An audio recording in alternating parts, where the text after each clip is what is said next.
Metallurgy का मतलब होता है किसी भी ओर से मेटल को निकालना, उस एंटायर साइंटिफिक प्रोसेस को कहा जाता है मेटलर्जी। आपसे पूछा जाएगा कि पार्शियल रोस्टिंग जो है, पार्शियल रोस्टिंग किसके लिए की जाती है, तो आंसर लिख देना क्यों होगा, प्रभात के लिए की जाती है। कार्बन रिडक्शन मतलब कार में सब जनता फिर पंजाबी सॉन्ग सुनेगी।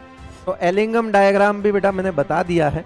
एलिंगम डायग्राम के भी कुछ सवाल अगर आप करो तो कर लेना। एलिंगम डायग्राम में बस यही ध्यान रखना, जो इलेक्ट्रोकेमिकल सीरीज में सबसे ऊपर आता है वो एलिंगम डायग्राम में ग्राफ उसका सबसे नीचे आएगा। मेटलर्जी का कोर सेक्शन, कंप्लीट सेक्शन, हम 4 स्लाइड को लगातार एक फ्लो चार्ट में कवर करेंगे। 4 स्लाइड पे एक फ्लो चार्ट बना हुआ है। हाँ, 4 स्लाइड पे एक फ्लो चार्ट बना हुआ है और उस फ्लो चार्ट से हम सब कुछ कंप्लीट करेंगे। देखिए मेटलर्जी की बात करते हैं। आपको क्या करना है, आपको इंपॉर्टेंट ओर्स पढ़ने हैं।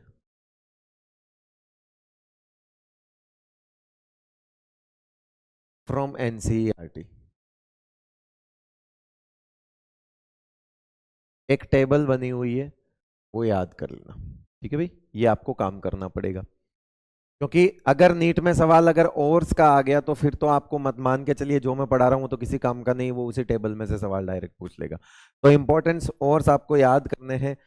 और अब आती है बात कि जब भी कभी हम किसी मेटल को हम मेटलर्जी का मतलब होता है किसी भी ओर से मेटल को निकालना, उस एंटायर साइंटिफिक प्रोसेस को कहा जाता है मेटलर्जी, है ना। जो भी प्रोसेस अप्लाई होता है वो मेटलर्जी कहा जाता है।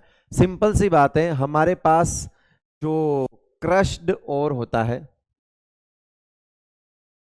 उसको पहले कंसंट्रेट किया जाता है और उसको कंसंट्रेट, मैं आपको बता रहा हूं सारी स्टेप्स आगे लिखी हुई है, उसको कंसंट्रेटेड ओर में बदला जाता है। ये कंसंट्रेटेड ओर है। फिर इसको मेटल ऑक्साइड में बदला जाता है, फिर इसका रिडक्शन किया जाता है मेटल इम्प्योर, और फिर इसकी रिफाइनिंग की जाती है मेटल प्योर। ये पूरा किसी मेटल के लिए जो जनरल प्रोसेस होता है वो ये होता है, इसको बोलते हैं कंसंट्रेशन। ये स्टेप 1 होता है, स्टेप 1। ये आपका स्टेप 2 होता है और उसका ए पार्ट ले लो। ये आपका स्टेप 2 का बी पार्ट ले लो, इसको बोलते हैं रिडक्शन, ये रिडक्शन है। और फिर लास्ट में फाइनली होता है रिफाइनिंग। ठीक है, ये आपकी स्टेप क्या होती है, 3rd।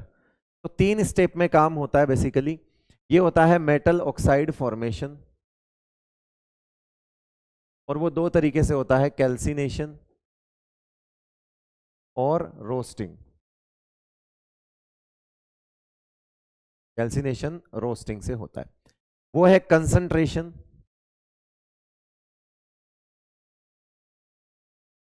ठीक है। तो पहली स्टेप होती है कंसंट्रेशन, दूसरी स्टेप में 2 पार्ट होते हैं। ए पार्ट में मेटल ऑक्साइड का फॉर्मेशन, दूसरे पार्ट में उस मेटल ऑक्साइड का रिडक्शन, और तीसरा पार्ट होता है फाइनली जो इम्प्योर मेटल है उसको प्योर मेटल में बदलना, और वो कहलाता है रिफाइनिंग। ये एक जनरल प्रोसेस फॉलो होता है। इस प्रोसेस को फॉलो करते हुए हम कंप्लीट चैप्टर को खत्म करेंगे। देखिए किस तरह से crushed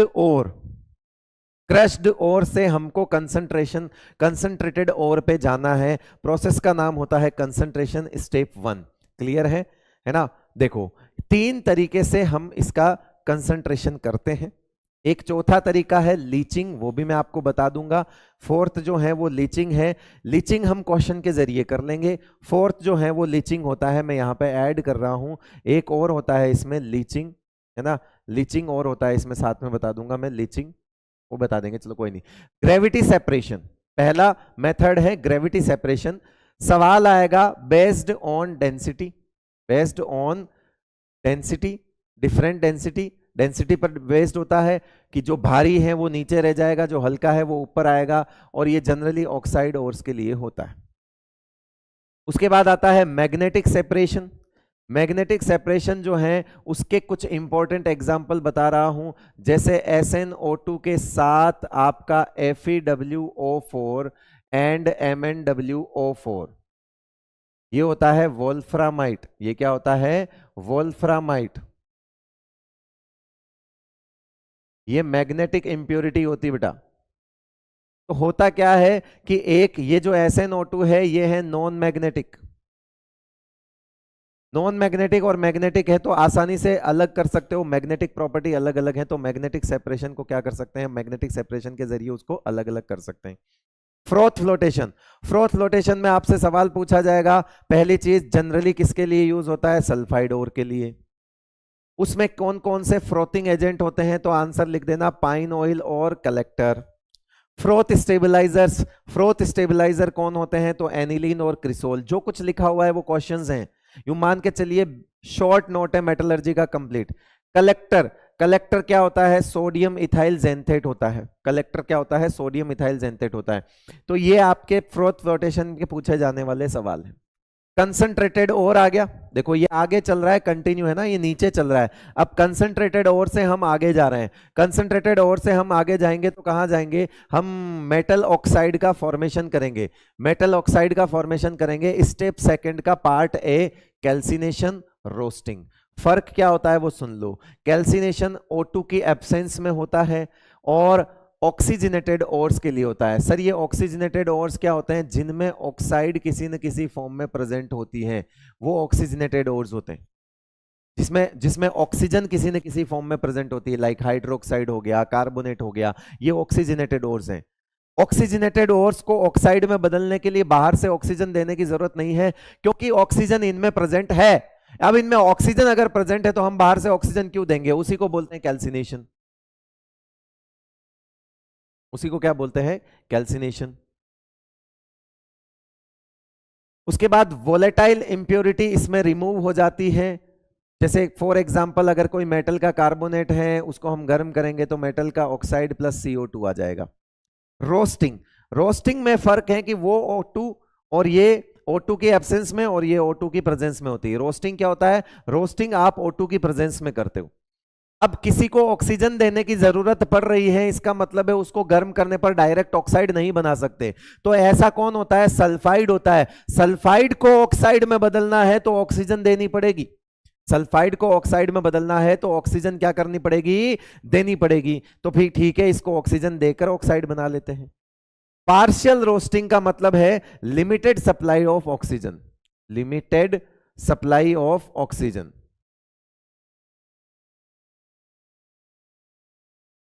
limited supply of oxygen. आपसे पूछा जाएगा कि पार्शियल रोस्टिंग जो है, पार्शियल रोस्टिंग किसके लिए की जाती है, तो आंसर लिख देना क्यों होगा, प्रभात के लिए की जाती है। क्या किया जाता है, क्यों होगा, प्रभात के लिए। यहां बता रहा हूं पार्शियल रोस्टिंग, देखो मान लो मैंने लिया Cu2S और मैं अब O2 के साथ रिएक्शन कर रहा हूं और बना दूंगा इसका क्या, Cu2O प्लस क्या बना दूंगा, SO2। ठीक है भाई, ये तो ये लिमिटेड है। अगर ये लिमिटेड है, अगर ये लिमिटेड है तो मुझे बताओ ये खत्म हो जाएगा, लेकिन ये तो अभी भी बचेगा। तो इसमें से आधा कन्वर्ट होके ऑक्साइड बन गया, लेकिन जो बचा हुआ है हमने अगली स्टेप में, ये वाली स्टेप क्या कहलाती है बेटा, पार्शियल रोस्टिंग कहलाती है। ये वाली स्टेप क्या कहलाती है, पार्शियल रोस्टिंग। लेकिन पार्शियल रोस्टिंग करने की जरूरत कहां आई, पार्शियल रोस्टिंग क्यों की, क्योंकि पार्शियल रोस्टिंग हमको करने का फायदा क्यों हुआ, कारण कि हमारे पास ये जो बच गया ये Cu2S और हमने जो बन गया Cu2O, इनको आपस में भिड़ा दिया, इनको आपस में भिड़ा दिया और हमने देखा कि हमको वहां से कॉपर मिल गया और SO2 गैस रिलीज हो गई। ये जो कॉपर होता है ये ब्लिस्टर कॉपर होता है, ब्लिस्टर कॉपर। और इस स्टेप को कहा जाता है सेल्फ रिडक्शन, कहा जाता है इसको क्या, सेल्फ रिडक्शन। ऑटो रिडक्शन बोल दो, सेल्फ रिडक्शन।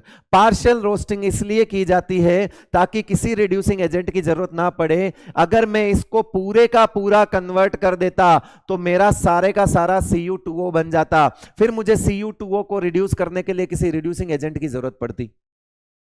तो इससे अच्छा है मैं आधा ही चेंज करूं और बाकी बचे हुए आधे के साथ उस Cu2O की रिएक्शन करा दूं। अब ये सल्फर इलेक्ट्रॉनों की बरसात करेगा बेटा, और सल्फर इलेक्ट्रॉनों की बरसात करके भीगेगा कौन, कॉपर। ये +1 का कॉपर भीगेगा, 0 में आ जाएगा। ये ब्लिस्टर कॉपर होता है, ये 98% प्योर होता है, 98% प्योरिटी होती है, बट इसको इम्प्योर कॉपर ही बोला जाता है बिकॉज रिफाइनिंग नहीं हुई है, ये इम्प्योर कॉपर है। ब्लिस्टर का मतलब होता है इस तरह से ब्लिस्टर्स बन जाना, छाले बन जाना, फफोले बन जाना। वो रीजन होता है SO2 गैस के निकलने की वजह से उसकी सरफेस पे ब्लिस्टर्स बन जाते हैं। तो आपको याद रहेगा सेल्फ रिडक्शन की, अगर आपसे पूछे सेल्फ रिडक्शन किसके लिए होता है तो भी आप यही बोलो Cu2s, HGS एंड PbS। तो हमने ये स्टेप तक आ गए हैं, हम मेटल ऑक्साइड बना चुके हैं। अब हम बात करेंगे किसकी, रिडक्शन की। अब हम कौन सी बात करेंगे, रिडक्शन की। तो ये जो बात है ये है रिडक्शन। और रिडक्शन क्या है, स्टेप 2 का बी पार्ट। रिडक्शन पहला होता है कार्बन रिडक्शन। कार्बन रिडक्शन जो है वो किसके रिडक्शन के लिए होता है, फॉर द ऑक्साइड्स ऑफ, है ना, फॉर द ऑक्साइड ऑफ, है ना, एंटीमनी, जिंक, आयरन, लेड और टिन। तो क्या बोलोगे इसको याद रखने का, इसको कैसे याद रखोगे, कार्बन रिडक्शन मतलब कार में सब जनता फिर पंजाबी सॉन्ग सुनेगी। कार में सब जनता फिर पंजाबी सॉन्ग सुनेगी, याद रहेगा। कार में, कार्बन रिडक्शन मतलब कार में सब जनता फिर पंजाबी सॉन्ग सुनेगी, है ना। कार में सब जनता फिर या फिर से पंजाबी सॉन्ग सुनेगी, जैसा भी आपको ठीक लगता है। कार में सब जनता फिर पंजाबी सॉन्ग सुनेगी। HMR हम जो क्वेश्चन आएगा उसमें करेंगे। इसके दो एग्जाम्पल देखेंगे, एक तो लीचिंग देखेंगे और लीचिंग में एक MacArthur forest cyanide process सवाल आएगा, सवाल में समझ लेंगे। सेल्फ रिडक्शन की बात करते हैं, Cu2h, HGS, PbS क्यों होगा प्रभात। एल्यूमिनोथर्माइड रिडक्शन में रिड्यूसिंग एजेंट एल्यूमिनियम होता है और वो किसके लिए यूज होता है, क्रोमियम, मैंगनीज और आयरन के लिए। 24, 25, 26, 24, 25, 26 के लिए यूज होता है। इनके ऑक्साइड के लिए यूज होता है बेटा, इनके ऑक्साइड के लिए, इनके ऑक्साइड के लिए यूज होता है। फिर आता है इलेक्ट्रोलाइटिक रिडक्शन। इलेक्ट्रोलाइटिक रिडक्शन जो है वो बेसिकली मोल्टन सॉल्ट इलेक्ट्रोलाइसिस होता है, एल्यूमिनियम और एस ब्लॉक के लिए यूज होता है। मेनली मोल्टन सॉल्ट किसके लिए यूज होगा, एल्यूमिनियम और एस। जो हमारे सिलेबस में है वो एल्यूमिनियम के लिए है। तो वो जो हॉल हेरोल्ड प्रोसेस है वो ये होता है कि Al2O3 से एल्यूमिनियम बनाना, है ना। रिडक्शन कर रहे हैं तो मेटल के ऑक्साइड से क्या हो जाएंगे, मेटल पे जाएंगे, रिडक्शन ही कर रहे हैं। जो कैथोड होता है उस कैथोड पे एल्यूमिनियम +3 से एल्यूमिनियम में कन्वर्ट हो जाता है। कैथोड पर क्या होता है, रिडक्शन हो गया इसका। एनोड जो होता है वो ग्रेफाइट का लिया जाता है, दैट मीन्स वो कार्बन होता है। और कार्बन जो है वो O2-, इसमें क्या है एल्यूमिनियम 3+ और O2-, ग्रेफाइट पे जाएगा CO और CO2 में बदल जाएगा। ये कहा जाता है कि बार बार हर थोड़ी देर में एक रेगुलर इंटरवल के बाद ग्रेफाइट को चेंज किया जाता है, एनोड को चेंज किया जाता है, क्योंकि एनोड पर O2- जा जाकर उस एनोड को गैसियस प्रोडक्ट में कन्वर्ट कर रहा है। यानी आपका एनोड जो है वो डिके हो जा रहा है ना, खत्म हो जा रहा है। इस पूरे प्रोसेस में Al2O3 के साथ कुछ मिक्सचर ऐड किया जाता है जो कि होता है CaF2 and Na3AlF6। Fluorspar and cryolite इसमें ऐड किया जाता है। उसके दो यूज होते हैं, वो Al2O3 के मेल्टिंग पॉइंट को डिक्रीज करते हैं जिससे हमको मेल्ट करने में आसानी हो, और वो क्या करते हैं, थोड़ा सा कंडक्टिविटी भी बढ़ा देते हैं। कार्बन रिडक्शन में एस भी नहीं आएगा, इसको ठीक कर लेना, सही कह रहा है एक बच्चा। हाँ, ये क्या है कि गलती से लिख दिया। हाँ, एस भी नहीं आएगा, इसको ठीक कर देना बेटा, कोई दिक्कत नहीं है। एस भी हटा दो और ये सब हटा दो, हो गया काम अपना। कार में जनता फिर पंजाबी सॉन्ग सुनेगी, अभी भी सही है ये। एस भी हटा देना, एक बच्चा सही कह रहा है। मुझे भी अभी वापस देखा तो पता लगा मेरे को, एक्चुअली क्या है, ये मैंने ही नोट्स बनाए हैं ना, तो हो सकती है गलती, बैठ के लिख रहा था तो ठीक है, दिमाग में कुछ ट्रिक बनाने के चक्कर में ऊपर एस भी लिख दिया होगा, ठीक कर लेना उसको।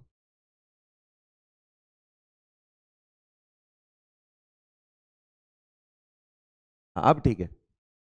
ये नई ट्रिक बनाने के चक्कर में हुआ है, मेरी पुरानी ट्रिक यहाँ यूट्यूब पे नहीं चलती, कुछ भावुक हो जाते हैं लोग। यस, तो रिडक्शन हो चुका है, हम मेटल इम्प्योर पे पहुंच चुके हैं। हाँ SN तो होगा, SN होगा, SB नहीं होगा, SN होगा। फिर आता है, हम रिफाइनिंग पे चलेंगे अब, ठीक है। मेटल इम्प्योर हो चुका है, अब हम नीचे जा रहे हैं वापस मेटल, प्योर मेटल पे, तो इसको बोलेंगे रिफाइनिंग। और ये स्टेप लास्ट है, स्टेप थर्ड, लिक्वेशन। ठीक है भाई, ये क्या है, लिक्वेशन। लिक्वेशन में एनसीईआरटी में तो सिर्फ यही दिया हुआ है, तो मैंने इसी पर स्टार लगा रखा है कि एनसीईआरटी में सिर्फ यही दिया हुआ है, ओनली एनसीईआरटी में एसएन दिया हुआ है, लिक्वेशन। ठीक है, लिक्वेशन। लिक्वेशन में जो कॉन्सेप्ट है वो क्या है, वो देख लो कि melting point of impurity less than melting point of metal, sorry उल्टा लिख दिया, melting point of metal less than melting point of impurity. जब ऐसा होगा तो हम यूज करेंगे डिस्टिलेशन। डिस्टिलेशन में लिखेंगे बॉइलिंग पॉइंट ऑफ मेटल अगर कम होगा बॉइलिंग पॉइंट ऑफ इम्प्योरिटी से, तो हम यूज करेंगे। एक कॉन्सेप्ट लिख रहा हूं मैं ना, कब कब यूज होगा। जोन रिफाइनिंग का कॉन्सेप्ट क्या है कि metal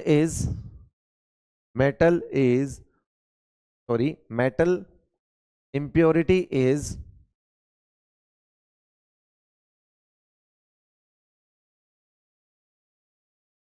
impurities are more soluble in molten state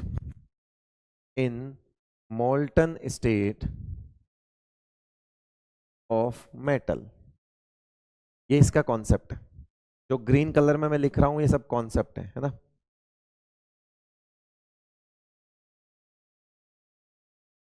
हाँ, इसकी ट्रिक अभी अभी याद आई है मेरे को। लिक्विड लेके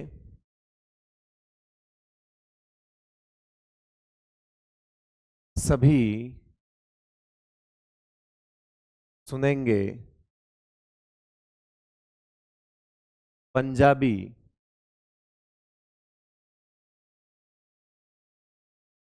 बीट्स। लिक्विड लेके सभी सुनेंगे पंजाबी बीट्स, है ना भाई, सही है ना। आप तो कुछ उल्टा सुल्टा तो नहीं हो रहा है, ये नई नई ट्रिक के चक्कर में देख लेना भैया। हाँ आप सही है, लिक्विड लेके सभी सुनेंगे पंजाबी बीट्स, याद हो जाएगा। लीचिंग देख लेते हैं, इंपॉर्टेंट है भाई। लीचिंग क्या होता है, केमिकल प्रोसेस ऑफ कंसंट्रेशन। ठीक है, तो इसका पहला example, leaching of bauxite ore, जो कि होता है Al2O3.XH2O। इसकी लीचिंग करते हैं, कैसे करेंगे आ जाओ। Al2O3.XH2O, ठीक है, इसको हमने रिएक्शन करा, इसके साथ कुछ इंप्योरिटी होती है SiO2 की, Fe2O3 की, ये क्या होती है इसके साथ इंप्योरिटी होती है। इसकी रिएक्शन NaOH के साथ करवाते हैं तो बन जाता है NaAlOH का होल 4 और साथ में बन जाता है Na2SiO3। अब आप बोलोगे ऐसा क्यों हुआ, तो देख बेटा ये तो एसिडिक है, ये क्या है एसिडिक है, और ये क्या है बेस है, और ये क्या है M4 है, तो ये इसको भी खाएगा और इसको भी खाएगा, इसको भी खाएगा, इसको भी खाएगा, लेकिन ये तो बेसिक है। अरे ये तो बेसिक है, ये तो बेसिक है, तो ये इसके साथ आएगा क्या, नहीं खाएगा। तो पहली स्टेप में SiO2 की इंप्योरिटी रिमूव नहीं होती। पहली स्टेप में जो NaOH आपने मिलाया है वो तो SiO2 को भी लेकर आएगा और इसको भी लेकर आएगा, ये बन गया। अब अगली स्टेप में हम इसका एसिडिफिकेशन करेंगे। क्या करेंगे हम, एसिडिफिकेशन। अगली स्टेप में क्या करेंगे, एक काम करते हैं, इसको नीचे लिख देते हैं, हमारे लिए ज्यादा सही रहेगा। जगह बचेगी, प्लस क्या लिख दिया Na2SiO3। अगली स्टेप में हम क्या करेंगे, एसिडिफिकेशन करेंगे। एसिडिफिकेशन क्यों किया, क्योंकि हमको मतलब है उससे, हमको वापस वो निकाल के लाना है, हमको चकमा देना था इम्प्योरिटी को, हमको NaOH और एल्यूमिनियम की रिएक्शन हुई तो ये बन गया। अब इसमें से NaOH को वापस लात मारनी है और इसमें Al2O3 को वापस निकाल के लाना है। जो Al2O3 हमारा इस NaOH के बहकाव में आके ऐसा हो गया, उसको वापस लाना है। अब यार बेस को हटाना है तो एसिड तो लाना पड़ेगा, और एसिड लाते हैं तो क्या करते हैं, CO2 प्लस H2O करते हैं। क्या करते हैं बेटा, CO2 प्लस H2O करते हैं। तो फिर से हमको क्या मिल जाता है, Al2O3.XH2O। इसको हीट करते हैं, जिसको हम कैल्सिनेशन बोलते हैं। इसको हीट करके हम क्या बोलते हैं, इसको कैल्सिनेशन। क्या बोलते हैं इसको, कैल्सिनेशन। कैल्सिनेशन से हमारे पास ये जो पानी है साथ का उड़ जाता है। इसके बाद इसको हॉल हेरोल्ड प्रोसेस से, जो कि हमने पढ़ लिया, उससे एल्यूमिनियम इम्प्योर बना लेते हैं, और उसके बाद इसको इलेक्ट्रोलाइटिक रिफाइनिंग होती है, इसकी इलेक्ट्रोलाइटिक रिफाइनिंग होती है। उससे क्या कर लेते हैं हम, इलेक्ट्रोलाइटिक रिफाइनिंग से क्या कर लेते हैं, एक सेकेंड, कुछ हमारे पास, हाँ ये मैं अभी बताऊंगा, वेपर फेज रिफाइनिंग और इलेक्ट्रोलाइटिक रिफाइनिंग। शायद मैंने आकर स्लाइड चेंज कर दी थी नींद के चक्कर में, है ना, तो ये मैं वापस बता दूंगा। नींद सी आ रही थी, टांग दर्द कर रही थी। आ रहा हूँ, वापस आ रहा हूँ, इस स्लाइड पे रह गया। मेरे को अभी पढ़ाते पढ़ाते याद आया कि इलेक्ट्रोलाइटिक रिफाइनिंग तो शब्द यूज हुआ है। चलो कोई नहीं, अभी आता हूँ मैं, है ना, जो बच गया उस स्लाइड पे वो बताता हूँ बेटा, है ना। एल्यूमिनियम इम्प्योर, एकदम से मेरे को क्लिक किया दिमाग में कि कुछ रह रहा है, तो वो उसी स्लाइड पे बची हुई चीज जो रह गई है वो करवाता हूँ, ठीक है। ये लीचिंग है, तो ये लीचिंग है एग्जाम्पल 1, और लीचिंग का दूसरा एग्जाम्पल, लीचिंग का दूसरा एग्जाम्पल करके बता देते हैं। एग्जाम्पल 2, है ना, Mac Arthur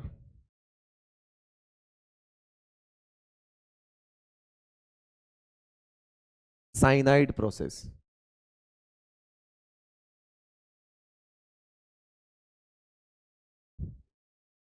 extraction of Ag from Ag2S। देखो, चलो यहां देखते हैं, जो Ag2S है हमारा, हम उसकी reaction NaCN and H2O and O2 oxidizing medium में कराते हैं, तो हमारे पास क्या बनता है, हमारे पास बनता है NaAgCN2, एक वाटर सॉल्युबल कॉम्प्लेक्स बनता है, ठीक है। और इसकी रिएक्शन जब जिंक के साथ कराते हैं तो ये क्या बन जाता है, जिंक अंदर बैठ जाएगा Na2ZnCN4, और साथ में क्या बन जाएगा, सिल्वर। ये लो, तो यहां पर क्या हुआ मैं बता देता हूं। इस पूरे प्रोसेस में ऑक्सीजन जो है वो ऑक्सीडाइजिंग एजेंट है, और जिंक जो है वो रिड्यूसिंग एजेंट है, ठीक है। पहली चीज तो इस वाली प्रोसेस में क्या हुआ, ये मेटल डिस्प्लेसमेंट रिएक्शन हुई, ये मोर रिएक्टिव मेटल है, इसने सिल्वर को क्या कर दिया, डिस्प्लेस कर दिया, खुद अंदर बैठ गया और जीरो रिड्यूस कर दिया, तो ये रिड्यूसिंग एजेंट का काम कर रहा है। इसको बोलते हैं हाइड्रोमेटलर्जिकल रिड्यूक्शन, हाइड्रोमेटलर्जिकल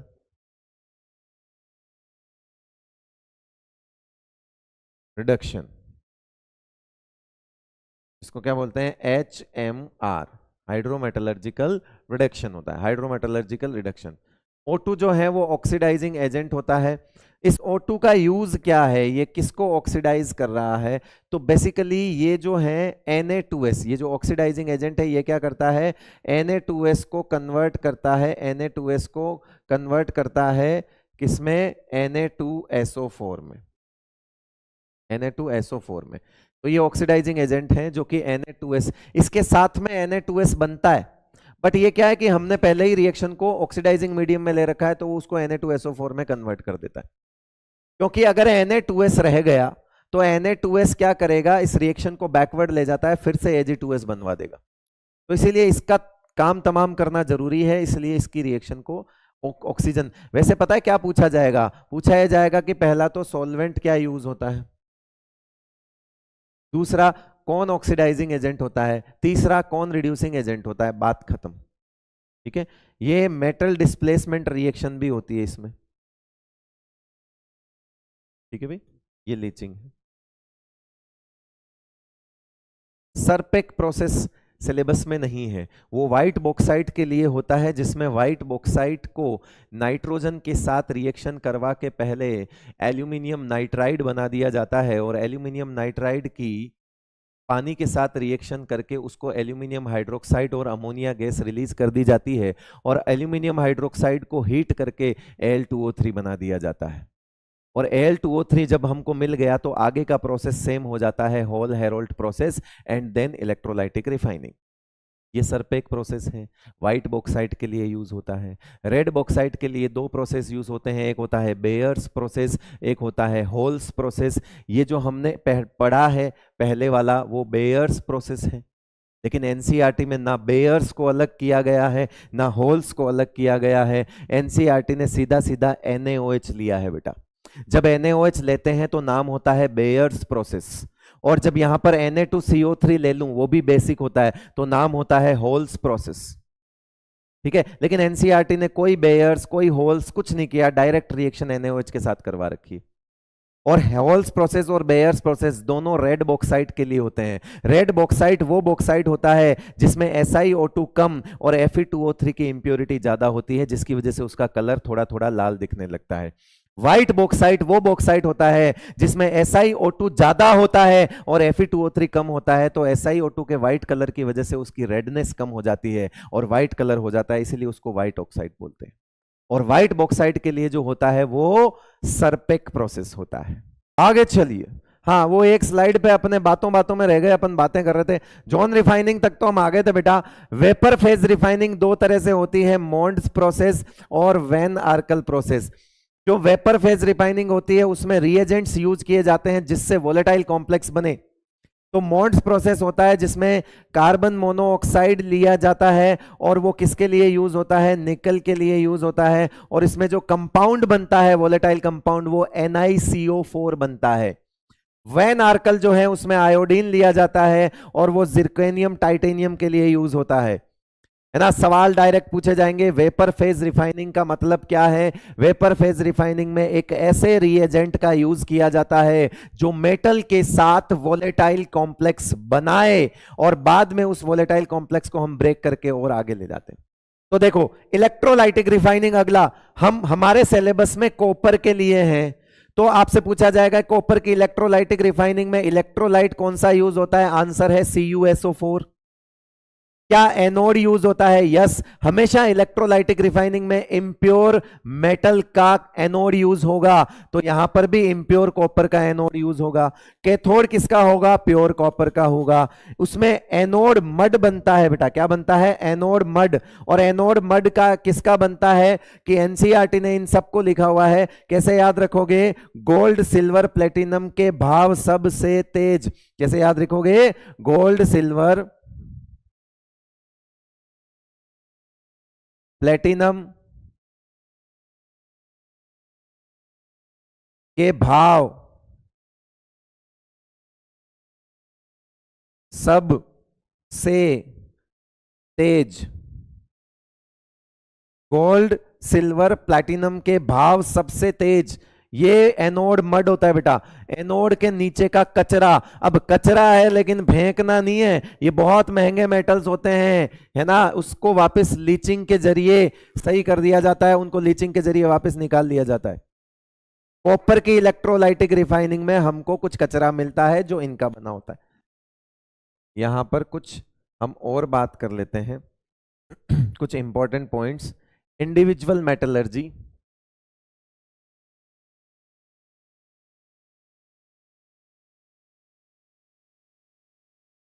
ऑफ कॉपर, क्या क्या पूछा जाएगा वो मैं बता देता हूं। इंडिविजुअल मेटलर्जी ऑफ कॉपर में पूछा जाएगा कि इसमें फ्लक्स, फ्लक्स मतलब होता है कौन सा यूज होता है, फ्लक्स किस में यूज होता है, तो इसमें फ्लक्स यूज होता है SiO2।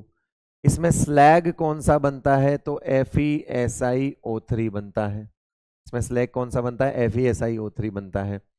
कौन सा और यूज होता है? और यूज्ड है ना, CuFeS2, जिसको बोलते हैं चैल्कोपाइराइट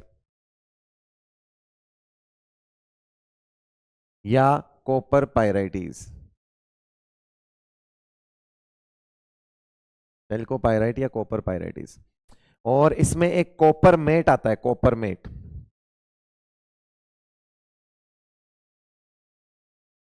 वो कॉपर मेट क्या होता है? Cu2S plus FeS। बहुत इंपॉर्टेंट है ये। तो आपको यहां पर जो भी पॉइंट लिख रहा हूं, यूं मान के चलिए ये बहुत इंपॉर्टेंट सवाल है ना। जो भी पॉइंट्स मैंने इंडिविजुअल मेटलर्जी ऑफ कॉपर में और इंडिविजुअल मेटलर्जी ऑफ आयरन की बात करें तो क्या क्या इंपॉर्टेंट है हमारे पास?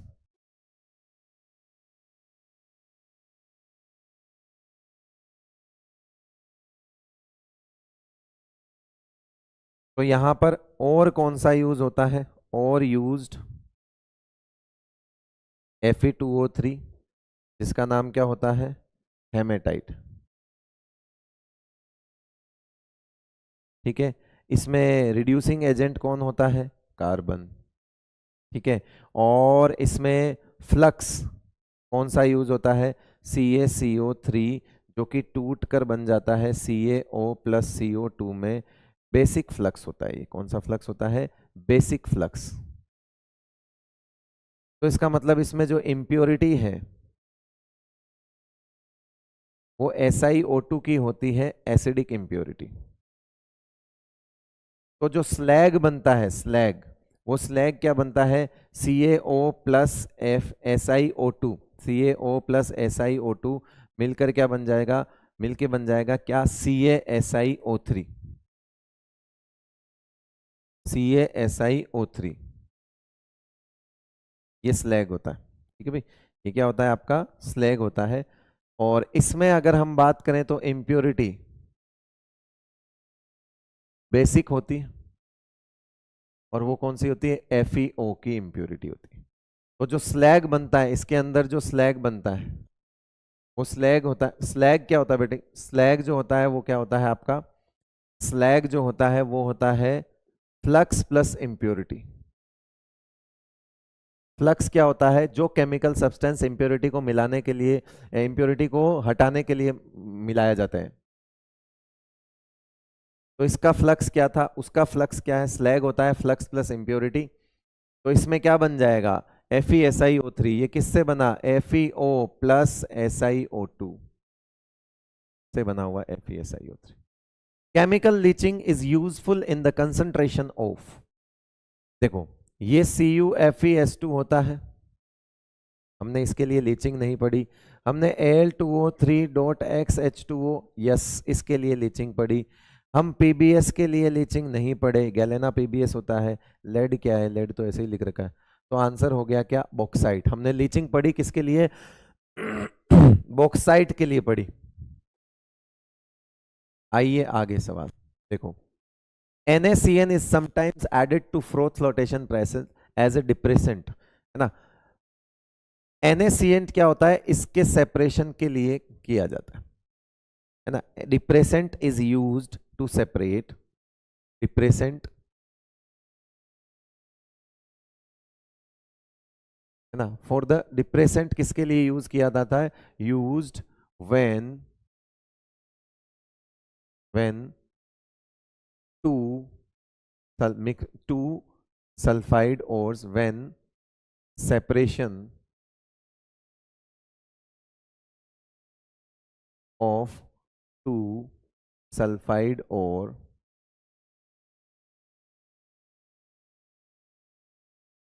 is required।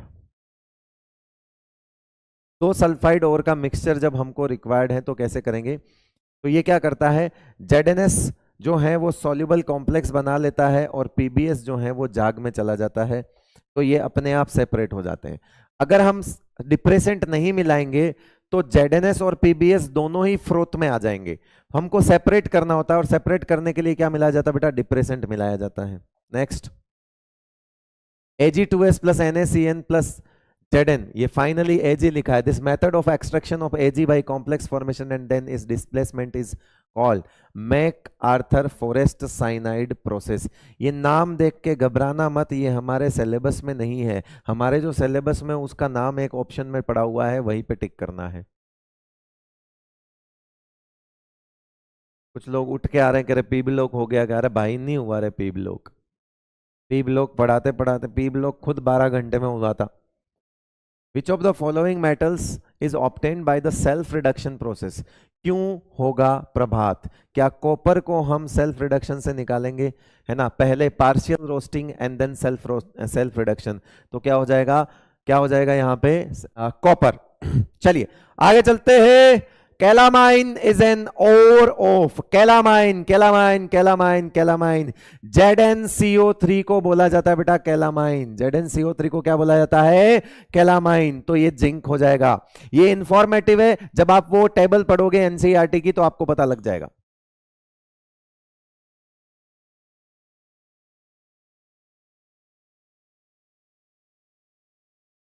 चलिए आगे बढ़ते हैं.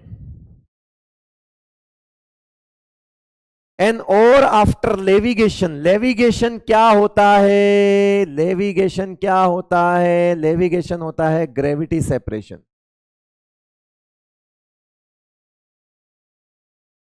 लेविगेशन किसका नाम है? Gravity separation.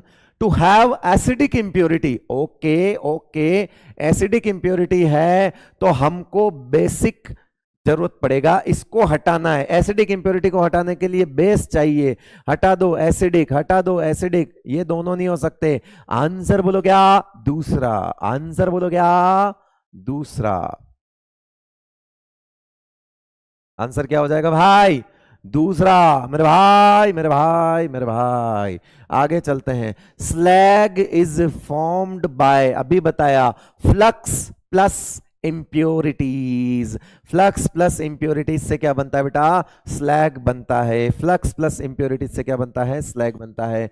When आर्कल process, when आर्कल process, ढूंढो ढूंढो ढूंढो. टाइटेनियम जिरकोनियम आयोडीन के साथ वेपर फेज रिफाइनिंग, TiI4 बनेगा और उसको फिर से गर्म कर देंगे तो फिर Ti वापस मिल जाएगा, पर वो प्योर होगा उस बात. तो ये क्या कहलाता है? वेन आर्कल प्रोसेस कहलाता है बेटा. वेन आर्कल. पोलिंग एंड कपलेशन हमारे सिलेबस में नहीं है, आई मीन एनसीईआरटी में नहीं है. मेन बैचेस में तो मैं ये दोनों भी पढ़ा देता हूं. मेन बैचेस में तो मैं ये दोनों भी पढ़ा देता हूं. हमें अलग सर से पढ़ना है इनऑर्गेनिक, मैं बोलूंगा अलग सर को पढ़ा देंगे पक्का भाई, तगड़ा पढ़ाएंगे. चलो आगे. During the extraction of iron, iron के दौरान फ्लक्स यूज कौन सा होता है? CaCO3. लाइम स्टोन, ये लो आपका हो गया. ये हो गया आपका बेसिक फ्लक्स यूज होता है. अभी बताया था मैंने सवाल, है ना, वो करके बताया था.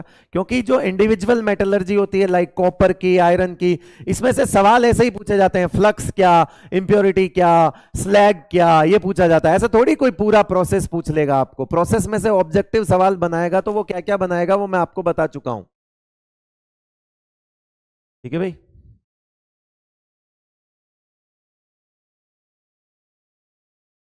Next. What is the chemical composition of matte? Basically अधूरा सवाल है. Copper met.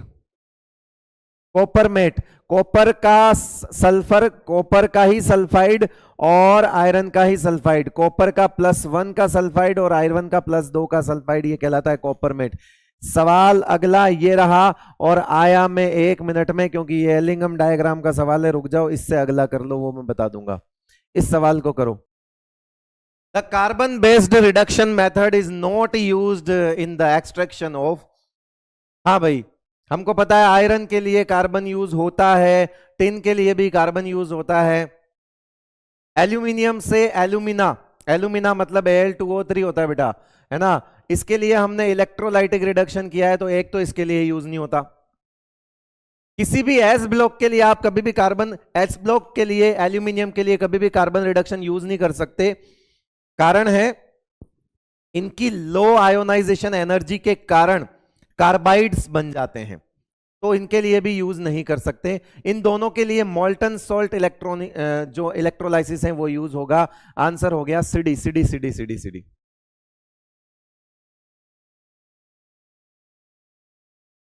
ठीक है भाई,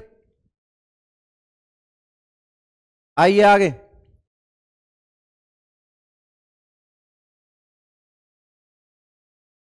germanium zone refining, zone refining में क्या क्या यूज होता है? देखो सिलिकॉन होता है, जर्मेनियम के लिए यूज होता है, और बोरोन, फिर गैलियम, और फिर इंडियम, इनके लिए यूज होता है बेटा, इनके लिए यूज होता है। तो कौन सा यूज होता है? John refining, John refining use होता है इनके लिए।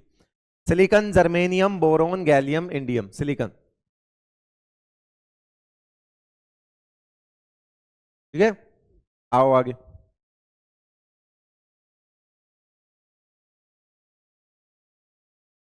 तुम एलिंगम डायग्राम के पीछे पड़ रहे हो ना, अभी तुमको एलिंगम डायग्राम करवाते हैं, रुक जाओ, बस 3 सवाल और।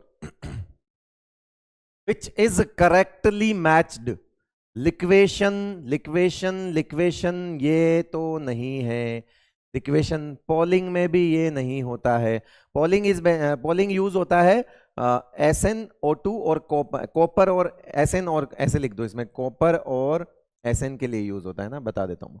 डिस्टिलेशन, जॉन रिफाइनिंग इसके लिए यूज नहीं होता। यस, डिस्टिलेशन में जो ZnCd और Hg है ना, उनके लिए यूज होता है ये लो, करेक्टली मैच्ड यही है डिस्टिलेशन।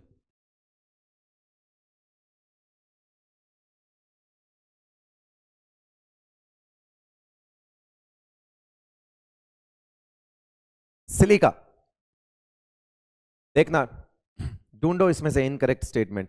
अगर बहुत ध्यान से सुन रहे होंगी जनता तो इस सवाल का आंसर दे देगी। एक तो दिक्कत ये है ना कि आधी जनता सो जाती है और फिर नई वाली आती है। जो नई वाली आती है वो एकदम से उठ के आती है आंखें मसलती हुई कि छोड़ो रे, है ना। फिर देखते कि अरे अभी तक तो चल रहा है। जो भी नए आए हो वो लाइक करो, सब्सक्राइब करो रे फटाफट, जल्दी से।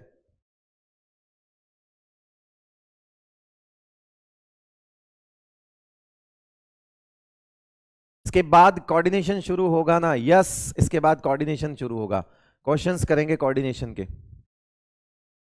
बताओ आंसर।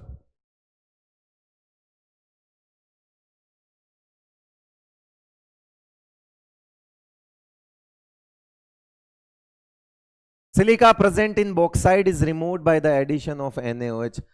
पहला स्टेटमेंट ही गलत लिख दिया, पहला स्टेटमेंट ही गलत लिख दिया, पहला स्टेटमेंट ही गलत लिख दिया। Fe2O3 present in bauxite is remove in Bayer's process, सही है। Magnetic separation is used for cassiterite, SnO2 होता है, ये भी सही है। Silica present in hematite is removed by the addition of CaSO3, ये भी सही है कि CaO प्लस क्या बन जाएगा, SiO2 क्या बन जाएगा, CaSiO3। तो तुम कौन सी दुनिया में रह के सवाल पूछ रहे हो? इनकरेक्ट पूछा था, इनकरेक्ट में पहला आंसर जाएगा। नालायकों, मैंने कहा था पहली स्टेप में SiO2 रिमूव नहीं होगी, पहली स्टेप में SiO2 रिमूव नहीं होगी। नालायकों, कुछ याद नहीं रहता तुमको, कुछ याद नहीं रहता तुमको। ये देखो, ये देखो, पहली स्टेप में SiO2 रिएक्शन करके आया रे, तो NaOH मिलाने से SiO2 की इंप्योरिटी रिमूव थोड़ी हुई है, वो तो साथ में आ गई है, वो तो एसिडिफिकेशन प्रोसेस के बाद रिमूव हुई है। ठीक है, ओके। हाँ, NaOH की वजह से Fe2O3 तो रिमूव हो गया ना, Fe2O3 रिमूव हो गया भाई। ओके भाई, चल मेरे भाई, कहां गया सवाल? ओ मेरे भाई, ओ भाई, चलिए।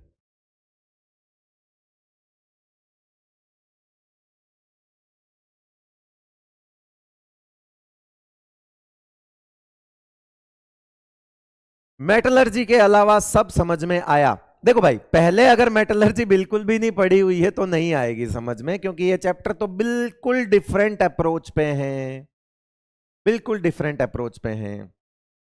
तो जिनको कुछ नहीं समझ आया वो दो काम करना, एनसीईआरटी से और याद कर लेना जो टेबल दी हुई है।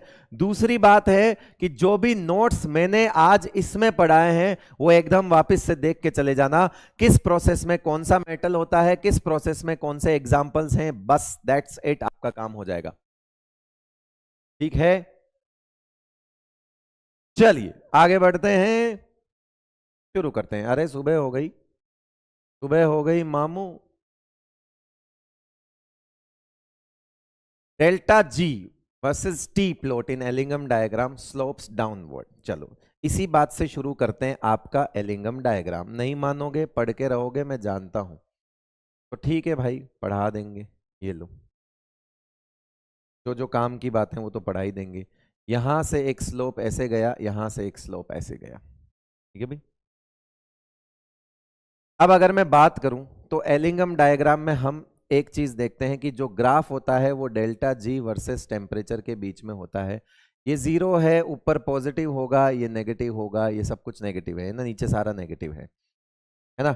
अब बात आती है कि delta ji is equals to क्या होता है, कौन बताएगा? Delta ji is equals to क्या होता है? डेल्टा जी क्या होता है? Delta ji is equals to, है ना, क्या होता है? हाँ, डेल्टा एच, डेल्टा एच हम क्या लिख सकते हैं? Delta ji is equals to, अच्छा पहले इस ग्राफ को समझ, इस ग्राफ को पढ़ने की बजाय हम लोग पहले क्या कर लेते हैं, पहले जो है वो कार्बन वाला ग्राफ ही डायरेक्ट देख लेते हैं, फालतू में इसको पढ़ने की कोई जरूरत नहीं है। एक सेकेंड, हाँ एक काम करते हैं, हम एक ग्राफ देखते हैं, है ना, और ग्राफ के बिना हम डायरेक्ट भी कर सकते हैं। उस ग्राफ से पहले मैं आपको एक चीज बताता हूं, डेल्टा जी, यस मैं पूछ रहा था, चल गया ये।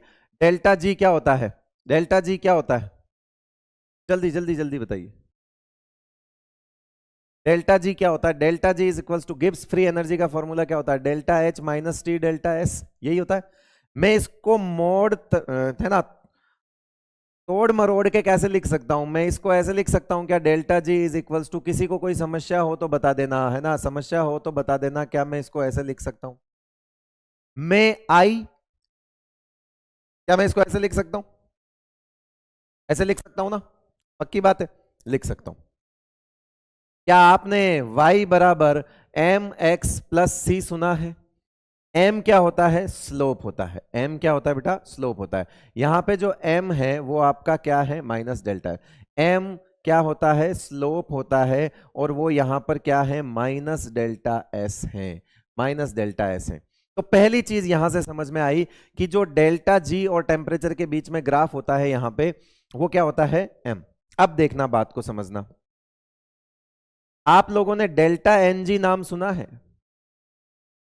डेल्टा एन जी, गैसियस मोल, प्रोडक्ट साइड के gaseous mole minus reactant side के गैसियस मोल, उसको माइनस कर दो आप, है ना, कि प्रोडक्ट साइड में गैस के मोल कितने हैं और रिएक्टेंट साइड में गैस के मोल कितने थे, माइनस करोगे तो वो डेल्टा एन जी आ जाएगा, आ जाएगा डेल्टा एन जी।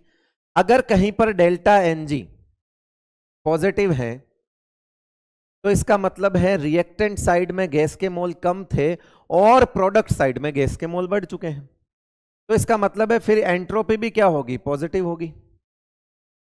और एंट्रोपी कितनी भी पॉजिटिव क्यों ना हो, इस स्लोप में आगे बैठा है माइनस, तो यहां पर स्लोप कैसा हो जाएगा? नेगेटिव। नेगेटिव स्लोप होता है बेटा top to bottom. Negative slope कैसा होता है? Top to bottom. अगर डेल्टा एन जी नेगेटिव हो, यानी कि गैस रिएक्टेंट साइड में गैस की मोल ज्यादा हो और प्रोडक्ट साइड में गैस के मोल कम हो जाए, तो फिर एंट्रोपी भी घट जाती है, यानी ये भी नेगेटिव हो जाता है। ये कितना ही नेगेटिव क्यों ना हो, इस स्लोप में बैठे माइनस के साथ रिएक्शन करेगा, यानी कि मतलब सॉरी, रिएक्शन क्या, इस स्लोप का माइनस उसको क्या बना देगा? पॉजिटिव बना देगा। अगर ये वैल्यू कितनी भी बड़ी माइनस क्यों ना हो, आगे बैठा है माइनस माइनस प्लस, ये होता है बेटा बॉटम टू टॉप। क्या होता है ये? Bottom to top. अगर डेल्टा एन जी जीरो हो तो डेल्टा एस भी क्या हो जाएगा? जीरो। और इस केस में जो स्लोप आता है बेटा, इस केस में जो स्लोप आता है वो क्या होता है? Straight line. क्या आता है? Straight line.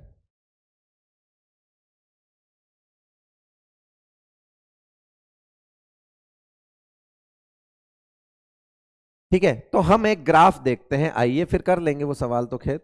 एक ग्राफ देखते हैं हम, कार्बन के 3 स्टैंडर्ड ग्राफ देखते हैं। कार्बन के 3 स्टैंडर्ड ग्राफ देखते हैं, आइए। एक ग्राफ मैंने यहां से खींच लिया, दूसरा ग्राफ यहां से आ गया, और तीसरा ग्राफ मैंने यहां से ले लिया। ठीक है भाई, ओके। 3 रिएक्शन लिख दी, carbon plus half O2 CO, carbon plus O2 CO2, और CO plus half O2 CO2। आपको बताना है किस रिएक्शन के लिए कौन सा ग्राफ है। ये रिएक्शन है 1, ये रिएक्शन है 2, ये रिएक्शन है 3, और किस रिएक्शन के लिए कौन सा ग्राफ है। ये ग्राफ आपका A हो गया, ये ग्राफ आपका B हो गया, ये ग्राफ आपका C हो गया। इधर डेल्टा G है और ये 0 है, तो ऑब्वियसली ये नेगेटिव की बात करेंगे, और इधर टेम्परेचर है।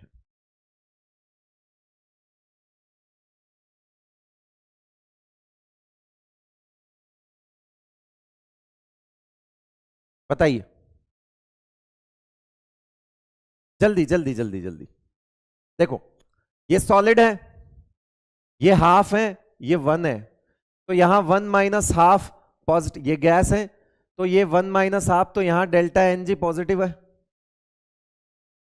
तो डेल्टा एस भी पॉजिटिव है, तो स्लोप नेगेटिव होगा। स्लोप नेगेटिव मतलब टॉप टू बॉटम होगा, और टॉप टू बॉटम होगा मतलब सी से सी, और टॉप टू बॉटम मतलब क्या हो गया, सी से सी ओ, ये वाला ग्राफ होगा।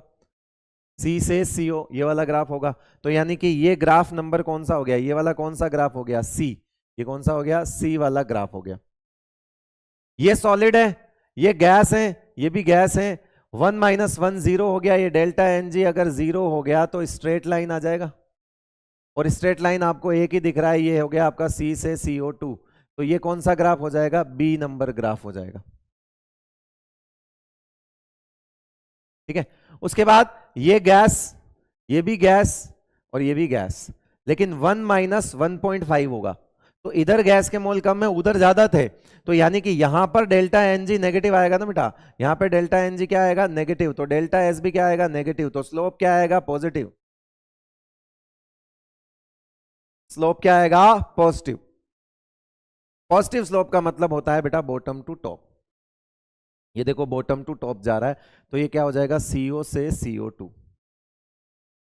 आपको पता है सारे ग्राफ ऊपर जाते हैं, मेटल्स के भी सारे ग्राफ ऊपर जाते हैं। ये एक स्ट्रेट लाइन का भी सिंगल ग्राफ होता है, और डाउनवर्ड्स, डाउनवर्ड्स मतलब ऊपर से नीचे आने वाला, डाउनवर्ड्स, डाउनवर्ड्स स्लोप डाउनवर्ड्स मतलब होता है नेगेटिव, नेगेटिव स्लोप। और नेगेटिव स्लोप कौन सा होता है बेटा, टॉप टू बॉटम। एकमात्र ग्राफ होता है सी से सीओ वाला, एकमात्र ग्राफ होता है सी से सीओ वाला जो ऊपर से नीचे आ रहा होता है। एकमात्र ग्राफ होता है सी से सीओ वाला जो ऊपर से नीचे आ रहा होता है। सी से सीओ वाला ग्राफ है वही डाउनवर्ड्स होता है। तो इसमें बताओ क्या आंसर लगाओगे, इसमें आंसर क्या लगाओगे, जब बताओ बताओ। क्या आप इसमें मेटल के कोई भी ग्राफ, मेटल का कोई भी ग्राफ ऐसे नहीं आएगा बेटा, मेटल के ग्राफ सारे ऊपर जाएंगे। ये मेटल का ग्राफ हमेशा ऊपर जाएगा, ये ऊपर ही जाएगा, ये ऊपर ही जाएगा, है ना। सी से सीओ, यस ये ग्राफ है जो नीचे आएगा। सीओ से CO2 भी ग्राफ ऊपर ही जाएगा, है ना, ये भी ग्राफ ऊपर ही जाएगा, ये देख लो आप। CO से CO2, तो आंसर बोलो क्या लगा दूं, आंसर क्या लगा दूं, जल्दी बता दो। क्या तीसरा आंसर लगा दूं क्या, इससे आसान तरीके से कौन बताएगा तुमको। ठीक है, एक सवाल और करते हैं तो एलिंगम डायग्राम का दर्द ही खत्म हो जाएगा, मेरा भी काम हो जाएगा। मेरे भी वो कहते ना कि बच जाएगा फालतू में, एक रह जाएगा लांछन सा कि एलिंगम डायग्राम नहीं पढ़ाया हमको। ले भाई पढ़ा देता हूं। ये रहा कार्बन वाला ग्राफ 1, ये रहा कार्बन वाला ग्राफ 2, और ये रहा कार्बन वाला ग्राफ 3। फिर मैंने यहां कुछ ग्राफ बना दिए, एक ग्राफ यहां पे, ठीक है, यहां पे, और एक ग्राफ तो दूसरे कलर से बनाना पड़ेगा। ये ग्राफ हो गया यहां पे, फिर एक ग्राफ बना लिया मैंने यहां पे,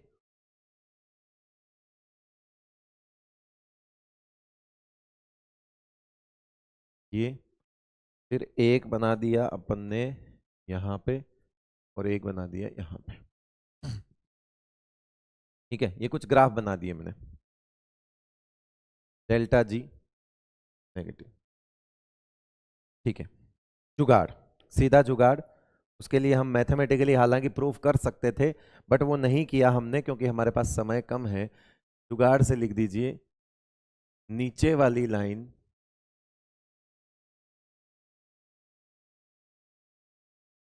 lower line can reduce, lower line can reduce upper line. ठीक है, ऐसे समझ लो। मतलब इसको टेक्निकल टर्म पे लिखें, अगर टेक्निकल टर्म में, तो इसको लिख सकते हैं कि metals metals present on lower line are more reactive and good reducing agent. है ना, ये इस तरह से वो जुगाड़ है। ठीक है, कि नीचे वाली लाइन रिड्यूसिंग होती है, ऊपर वाली लाइन के मेटल ऑक्साइड को रिड्यूस कर सकती है। तो पहला सवाल है ना, पहला सवाल आपके सामने कुछ ग्राफ दे रहा हूं, आपके सामने कुछ ग्राफ दे रहा हूं। वो ग्राफ कौन कौन से हैं? ये पहला ग्राफ है Mg से MgO, Al से Al2O3। आप देखना जो इलेक्ट्रोकेमिकल सीरीज में सबसे ऊपर आता है ना मेटल, उसका ग्राफ यहां सबसे नीचे आएगा बेटा। तो यहां पर अगला है Zn से ZnO, उसके बाद है Cu से Cu2O, और उसके बाद है Ag से Ag2O। भाई ये तीन स्टैंडर्ड ग्राफ बताने की जरूरत नहीं है। ये तीन स्टैंडर्ड ग्राफ में ये CO से CO2 होता है, ये C से CO2 होता है, हमने पढ़ लिए, और ये C से CO होता है। ये तीन स्टैंडर्ड ग्राफ कहीं नहीं जा रहे हैं, ये सेम है। अब आपके सामने सवाल आएगा, और वो सवाल ये आएगा कि, है ना, can Mg reduce Al2O3?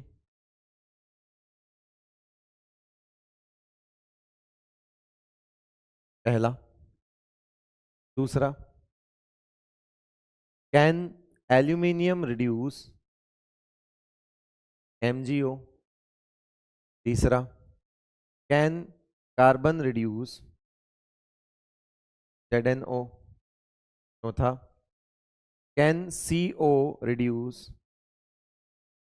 ZnO? Can carbon reduce Cu2O? ये कुछ ग्राफ है, आओ देखते हैं। क्या मैग्नीशियम Al2O3 को रिड्यूस कर सकता है?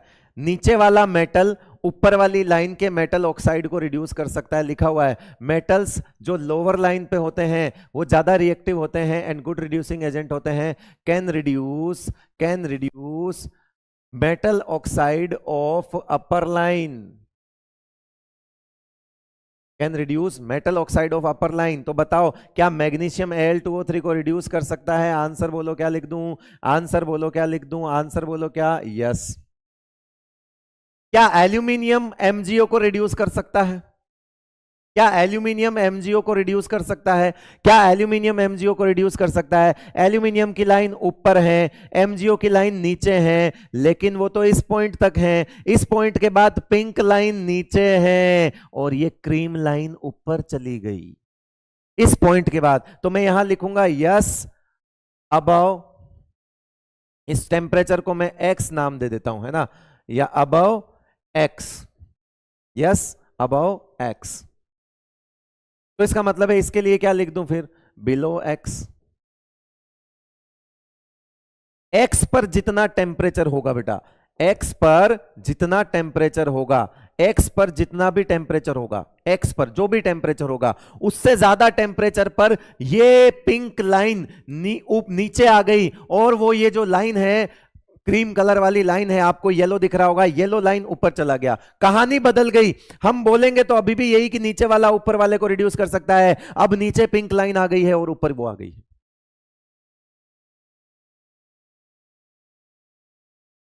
ओके, तो अगली बार, कैन कार्बन रिड्यूस जेडेनो।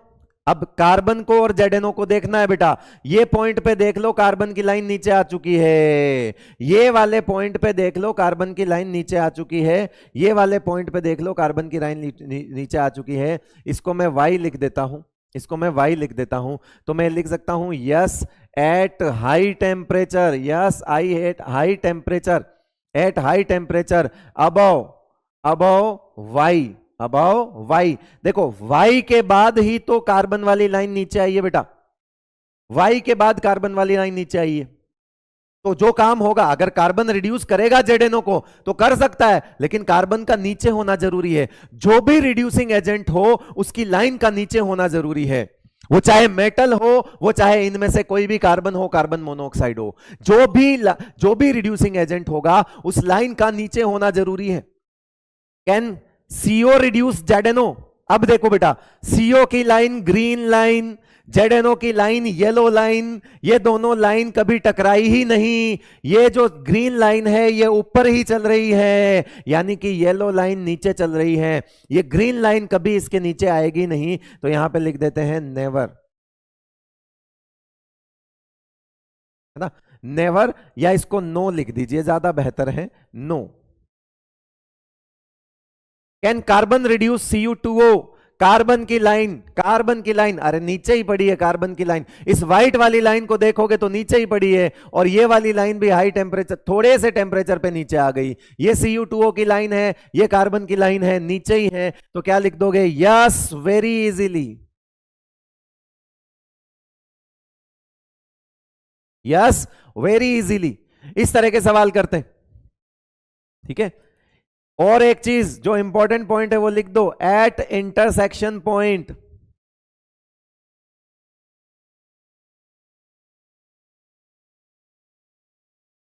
एट लिख रहा हूं, not above not below, at intersection point delta ji is 0, है ना, और वो इक्विलिब्रियम पॉइंट होता है बेटा।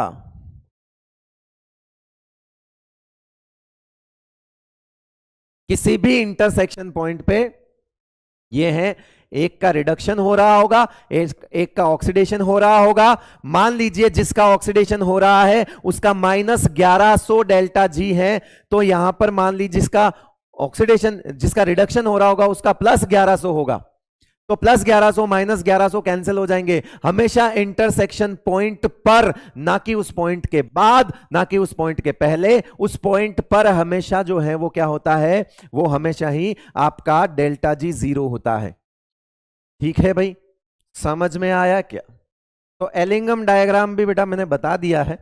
एलिंगम डायग्राम के भी कुछ सवाल अगर आप करो तो कर लेना। एलिंगम डायग्राम में बस यही ध्यान रखना, जो इलेक्ट्रोकेमिकल सीरीज में सबसे ऊपर आता है वो एलिंगम डायग्राम में ग्राफ उसका सबसे नीचे आएगा। चलिए भाई, मेटलर्जी का भी हम अब खात्मा करते हैं।